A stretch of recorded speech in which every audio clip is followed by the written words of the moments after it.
talking about. Convicting you. Don't you get it? If you show up in court, all anyone is going to see is the woman I victimized. I am nobody's victim. All right, look, you can shout that from the rooftops, how you agreed after the fact with all the decisions I made.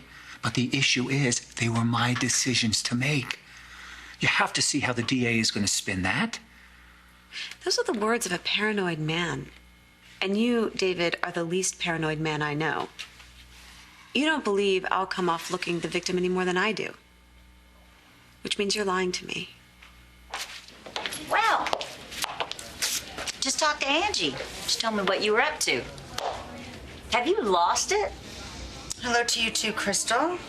You are representing David. You're defending him against all charges. Yes, I'm his attorney. That's what attorneys do. And you're going to try to pass all those charges off on that coroner scale, huh? Okay, what I'm doing is collecting character witnesses. Well, they don't exist.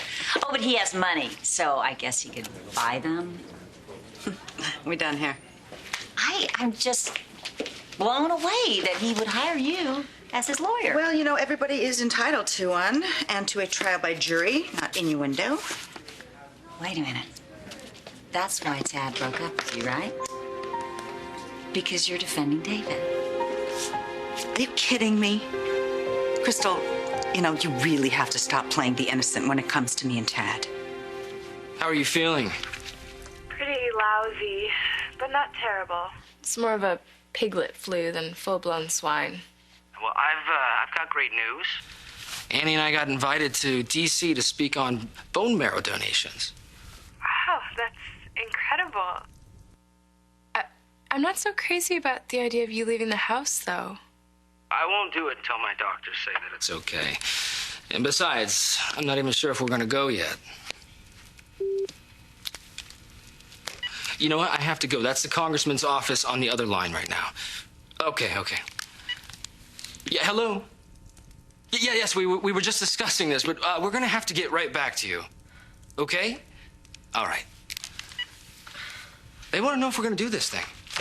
Why are they pushing so hard for an answer? I don't know. It's the Congress. They got a lot to schedule. The thought of Congress and lawyers and being in front of all those cameras just... All those cameras are the reason why we have to do this. I mean, you're promoting awareness for the national database. You're celebrating people who help others, just like you helped me. Come on, Annie. This is a lot bigger than your stage fright. This is about saving people's lives. From the way you're describing this, you sound a little lost. Well, you know, I mean, the kids are great. They really are.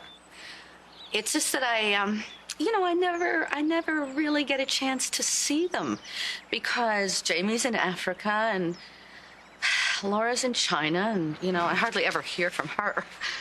From what I remember of Laura, from her, no news is usually good news. No, you're right. If she had a problem, my phone would be ringing off the wall. So, what's really bothering you? I guess I'm just looking, you know, down the road to the next thing. You know, being back here, I think it's sort of unleashed this dormant, empty nest syndrome. I mean, that's why I'm so, you know, happy to be back at Tempo. I really am, because I feel like, you know, it's going to fill this big, empty hole. Yeah. I'm blathering on.